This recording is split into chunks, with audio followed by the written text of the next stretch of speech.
Welcome back to the Sleeper Agents video series, where I go through the results from the Sleeper Agents paper by Anthropic. In previous videos, we've defined sleeper agents as language models that have been trained to exhibit some backdoor behavior when seeing specific triggers.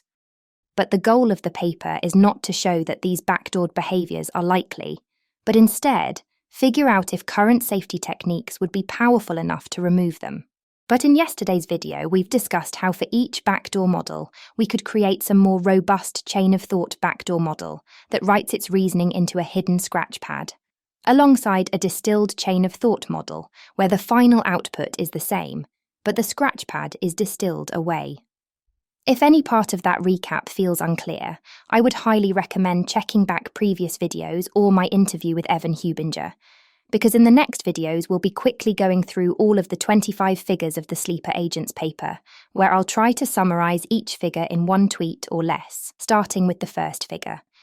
This one basically summarizes the setup, explaining that backdoors inserted through supervised fine-tuning on desired and backdoor behaviors persist through safety training, which we can empirically observe in the second figure, which shows that distilled chain-of-thought models trained to insert code vulnerabilities still produce vulnerable code after supervised fine-tuning and RL fine-tuning,